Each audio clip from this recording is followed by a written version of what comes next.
do the right. Obato ina sente abantu bamanyira. Obato ina sente toba mugezi. Obato ina bisente byotesa tebijja.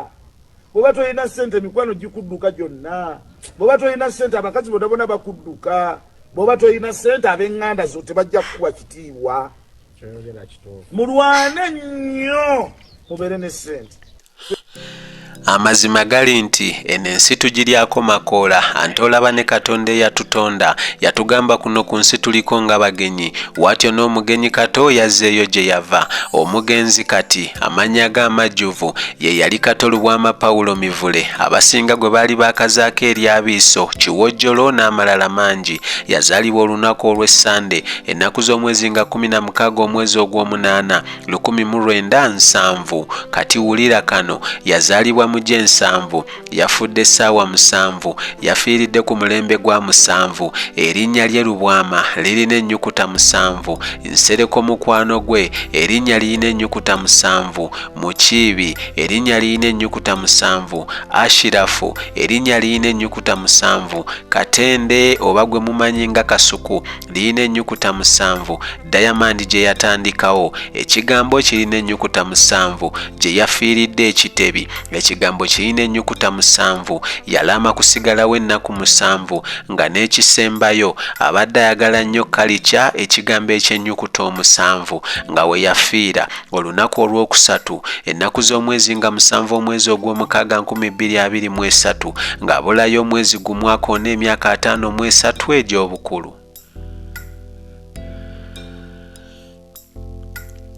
Ono yafiira ku Stana Hospital Ekitebi essaawa 7 ez'ekiro era amawulire g'okufa kwe gasooka kutuweebwa Andrew Mukasa abasinga gwe mumanyi nga Bajjo Events ng'ayita ku mukutu gwe ogwa TikTok. Yazaalibwa Ssaalongo Matiya Lubwama ne Nnaalongo Margaret Nakawunde abaali batunda amanda nga n'omugenzi omulimu yagukolera ddala mu Ndeeba we bayita ku Butaala.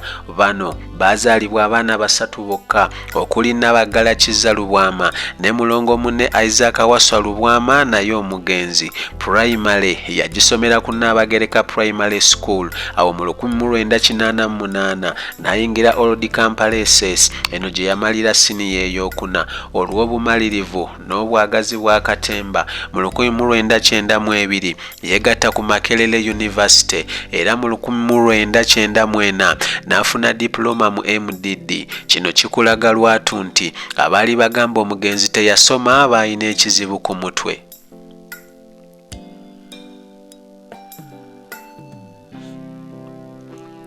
Okuzzaako emabega katono mu 1986 yeegatta ku Black Pearls eyali ekulirwa mu Gavwendugwa. Eno gye baava ne Mariam Ndagire Hajja Ashirafu Ssemwogerere ne batandikawo Diamond za Sembo mu 1992. Olw'ebitone eby'enjawulo bye yalina, Peter Sematimba wava ku Capital FM ne yeegatta n'Obwakabaka bwa Buganda okutandikawo 88 kya Bassa Fama. Kato Lubwama y'omu ku bakozi abasooka okulowoozebwako ne Abe Mukiibi era bano basookera mu program Dance Mania eyali ekolebwa Shanks VVD ne bateekamu ebirungo. Wabula eyali akulira CBS ebiseera ebyo Daudi Ochenge yayagala bakoleyo ekintu ekyenjawulo okuwoomesa ebyemizannyo ku rediyo y'obujjajja era wano omugenzi Stewart Mutebi n'aleeta ekirowoozo kya kaliisoliiso w'ebyemizannyo eyali ekolirwa Peter Sematimba ne Gloria Kamba olwo omugenzi Kato Lubwama ne Abe Mukiibi ne bagikuba ekirungo. Ekintu kino kyatutumula nnyo rediyo CBS n'omugenzi Kato Lubwama.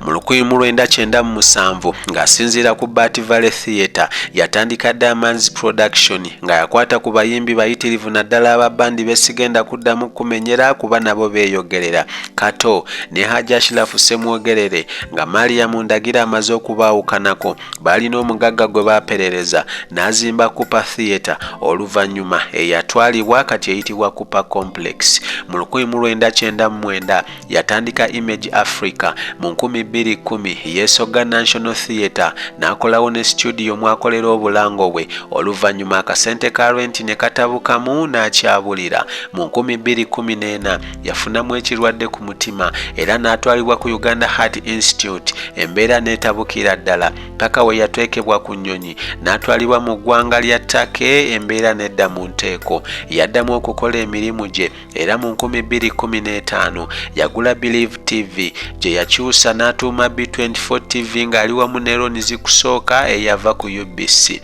Yakola ebintu eby'enjawulo omuli biso Maize Flour nga waafiiridde abalirirwamu akakadde ka $1 kalamba.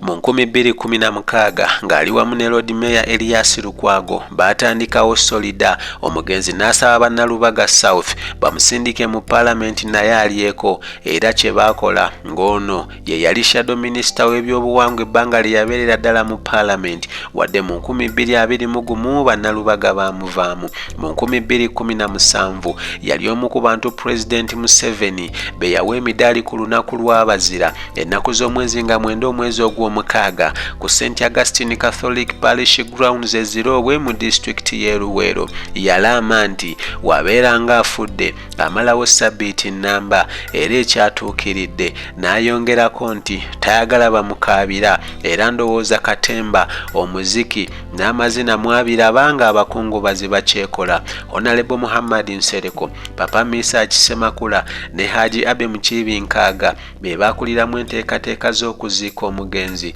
nga bayambibwako Executive Funeral Services olw'omufumbiro nga waliyo Sophie Gombya ne Haji Aluna Mubiru, n'olyoka owulira Piraawo ne Chapati we bitambula mu lumbe.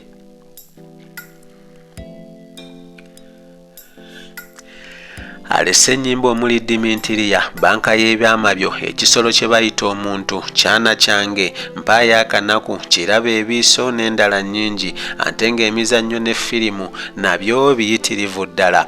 Omuyimbi w'eggwanga Nakinku Dr. Jose Chameleon Mayanja yayimba nti ebirungi tukola amakulu ageeyoleka gonna naye basiima ogenze. Kino kyeyoleserwatu nti buli obwedda akwata akazindaalo ng'asiima busiimi, ne be tumanya baali bogerera omugenzi ebisongovu, wabula engeri ku mbaga gye kutabula birumira saako ebitiisa. Abakulembeze b'eddiini gye mutegedde baagaana okusabira omwoyo gw'omugenzi bw'abadde musamize. Nenzijukira munnaddiini omu gwe nakwatira mu bwenzi, naye nga maaso g'abantu babuulira ekigambo yeefuula omutukuvu. Wabula bino tebyayigula Pasita Bugembe saako Pasita Bujingo, era bo baasabira omugenzi Omukama amulamuze kisa. Alese Namwandu Annie Muwonge n'ezzadde ly'abaana 6 okuli Conrad, Ndagire, Sempala n'abalala.